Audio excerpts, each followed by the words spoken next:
వాగర్ధావ సంపృక్తౌ వాగర్ధ ప్రతిపత్తయే జగతః పితరౌ వందే Parvati పరమేశ్వరౌ. Shri Mata Telugu YouTube channel ప్రేక్షకులందరికీ కూడా నా హృదయపూర్వకంగా నమస్కారాలు. ఈరోజు మనం 2025 జనవరి నెలలో మొట్టమొదటి సంవత్సరంలో మొట్టమొదటి నెలలో మనం ఈ యొక్క ద్వాదశ రాశుల వారికి రాశి ఫలితం ఏ విధంగా ఉంది అనేది తెలుసుకునే ప్రయత్నం చేద్దాం. అంతకంటే ముందుగా వీడియో చూస్తున్న వాళ్ళు ఎవరైనా ఉంటే ఖచ్చితంగా మన ఛానల్ అయితే సబ్స్క్రైబ్ చేసుకోండి.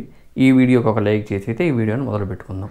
అట్లానే మీలో ఎవరికైనా జాతక సమస్యలు ఏదైనా ఉంటే కింద కనిపిస్తున్న వాట్సాప్ నెంబర్లో నాకు మెసేజ్ పెట్టవలసిందిగా కోరుతున్నాను. అట్లానే ముఖ్యంగా ఈ యొక్క మాసంలో శని, గురువు, కేతువు అట్లానే రాహువు ఈ 4 గ్రహాలు వారి స్వస్థానాల్లో అంటే పూర్వం నుంచి ఎక్కడైతే ఉన్నారో ఆ స్థానంలోనే ఉండడం జరిగింది. శని వచ్చేసరికేమో తన లగ్నమైన కుంభంలో, తర్వాత రాహు వచ్చేసరికేమో మీనంలో, గురువు వచ్చేసరికేమో వృషభంలో, అట్లనే కేతు వచ్చేసరికేమో కన్యలో ఉండడం జరిగింది.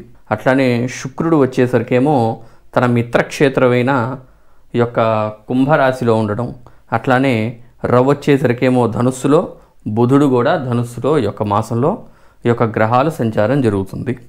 దీని ఆధారంగా ద్వాదశ రాశుల వారికి ఈ యొక్క జనవరి నెలలో 25 జనవరి నెలలో ఏ విధంగా ఉందనేది మనం తెలుసుకునే ప్రయత్నం చేద్దాం. ఇప్పుడు కుంభరాశి వారికి ఏ విధంగా ఉందో తెలుసుకునే ప్రయత్నం చేద్దాం. ఇక్కడ కుంభరాశికి చూస్తే ముఖ్యంగా లగ్నంలో శని, లగ్నంలో శుక్రుడు ఈ మాసం అంతా కూడా ఉంటారు. శుక్రుడు ఈ మాసంలో 28వ తారీఖు దాకా చక్కగా లగ్నంలో యోగిస్తున్నాడు. చక్కగా మీకు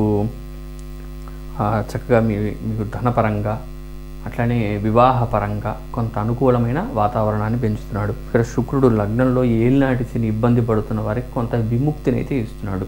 ఇప్పుడైతే మానసిక ఇబ్బందులు, మానసిక ఒత్తిడి ఇదైతే అనుకుంటున్నారో ఈ పరంగా కొంత ఈ యొక్క ఇబ్బంది నుంచి కొంతవరకు బయటపడేసే అవకాశం అయితే ఈ 2025 జనవరి నెలలో ఉందని చెప్పాలన్నమాట. తర్వాత ఆయన చక్కగా ద్వితీయంలోకి ఉచ్చలోకి వెళ్తున్నాడు. ఎప్పుడైతే శుక్రుడు ద్వితీయంలోకి ఉచ్చలోకి వెళ్తాడో అప్పుడు కూడా చక్కటి అనుకూలమైన పరిస్థితిని ఇస్తాడు.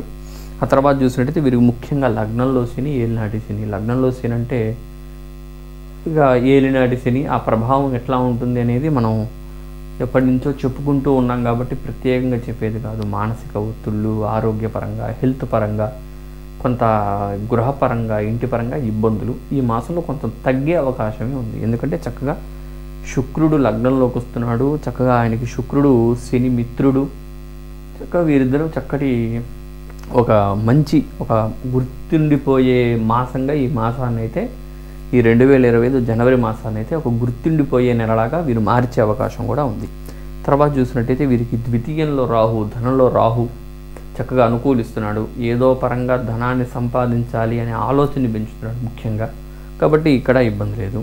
వీరికి చతుర్థంలో గురువు, ఈయన ద్వితీయాధిపతి గురువు చతుర్థంలో ఉండడం కొంత మీ గృహపరంగా ఆయన కుటుంబంలో ఉన్నాడని చెప్పుకోవచ్చు. కుటుంబంలో గురువు ఉంటే చక్కగా కుటుంబంలో చక్కటి వాతావరణాన్ని, ప్రేమ, ఆప్యాయత, కుటుంబ సభ్యులందరూ కలిసి ఉండడం, అట్లనే చక్కగా ఏదన్నా గృహపరంగా, అట్లనే వాహన పరంగా, కొత్త వస్తువుల పరంగా, ఎలక్ట్రానిక్స్ ఏదైనా మొబైల్ కానీ ఇట్లాంటివి ఏమైనా కొనాలి అనుకుంటే చక్కగా గురువు అనుగ్రహం ఇక్కడ ఉందని చెప్పాలి. ఆ తర్వాత చూసినట్టయితే కుజుడు వీరికి 6వ స్థానంలో ఉంటున్నాడు. కుజుడు వీరికి 6వ స్థానంలో ఉంటున్నాడు. ఎప్పటిదాకా 21 దాకా ఉండి 21 తర్వాత ఆయన మిథునంలోకి వెళ్తున్నాడు. 6వ స్థానంలో కుజుడు ఉండడం మంచిదే, కానీ ఇక్కడ ఏమైపోయింది, ఆయనకి నీచ స్థానం అయిపోయింది. నీచుడయ్యాడు కుజుడు. ఎప్పుడైతే నీచ స్థానంలో కుజుడు ఆయనకి ఎప్పుడైతే కుజుడు లాంటి గ్రహం నీచ స్థానంలో ఉంటుందో ఇక్కడ ఇబ్బంది అనే చెప్పాలన్నమాట. కొత్త హెల్త్ ఇష్యూస్, హెల్త్ ఆరోగ్యపరంగా ఇబ్బందులు, అట్లనే కొంత మానసిక ఇబ్బందులు ఇవన్నీ కూడా మనం చూడొచ్చు. అట్లనే ఈ యొక్క కుంభరాశి వారిలో రియల్ ఎస్టేట్ వ్యాపారం చేసే వాళ్ళు ఉంటే వారికి కూడా ఇక్కడ ఇబ్బందులు ఉండే అవకాశం ఉంది. కొంత మీరు అనుకున్న స్థాయిలో మీ స్థలాన్ని అమ్మలేకపోవడం, ఆ స్థలం నుంచి వచ్చే రాబడి మీకు అంత ఉపయోగపరంగా ఉండేలా లేకపోవడం, ఇట్లాంటివన్నీ కూడా ఈ యొక్క నీచ స్థానంలో ఉన్న కుజుడు చేసే అవకాశం ఉంది. కాబట్టి కొంత జాగ్రత్త తీసుకోవడం ఆరోగ్యపరంగా చాలా ముఖ్యం. తర్వాత చూసినట్టయితే వీరికి ముఖ్యంగా కేతు అష్టమంలో ఉండడం, కేతు అష్టమ దోషం అంటారు దాన్ని. అంటే హెల్త్ ఇష్యూస్, రకరకాల ఆలోచనలు, మానసిక ఇబ్బందులు ఇట్లాంటివన్నీ కూడా కేతు ఇక్కడ క్రియేట్ చేస్తూ ఉంటాడు. కాబట్టి ఎంతో జాగ్రత్త తీసుకోవాలి. హెల్త్ విషయాల్లో చాలా జాగ్రత్త తీసుకోవడం అవసరం.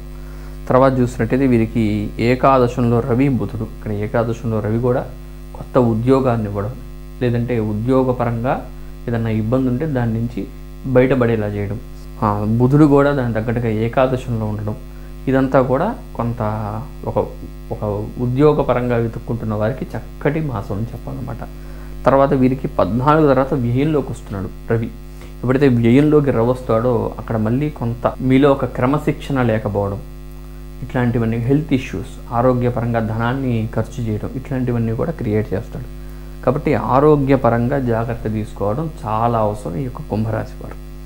కాబట్టి చూసారు కదా, కుంభరాశి వాళ్ళు ఎవరైనా ఉంటే ఖచ్చితంగా ఈ వీడియో ఒక లైక్ చేయండి. అట్లనే మన ఛానల్ అయితే సబ్స్క్రైబ్ చేసుకోవాల్సిందిగా కోరుతున్నాం. ఇప్పుడు కుంభరాశి వారు చేసుకోవాల్సిన పరిహారానికి వస్తే ముఖ్యంగా కుజుడు వీరికి ఇక్కడ దోషంగా ఉన్నాడు కాబట్టి సుబ్రహ్మణ్యేశ్వర స్వామికి, కుజుడికి, జంటనాగేంద్ర స్వామికి ఆరాధన చేయడం చాలా ముఖ్యం. ఆ తర్వాత చూసినట్టయితే లగ్నంలో శని చక్కగా ఈ యొక్క నీలాంజన సమాభాసం రవిపుత్రం యమాగ్రజం ఛాయా మార్తాండ సంభూతం తం నమామి శనీశ్వరం, ఈ యొక్క శ్లోకాన్ని ఆరాధన చేస్తూ చక్కగా ఈ యొక్క మీ దగ్గరలో ఉన్న వృద్ధులకు కానీ, చిన్నపిల్లలకు కానీ, లేదంటే అనాథ పిల్లలకు కానీ వీళ్ళకి చక్కగా భోజనం కానీ వారికి ఏదైనా సేవ చేసుకుంటే ఈ శని దోషం నుంచి వీరు విముక్తి పొందే అవకాశం చాలా ఉంది.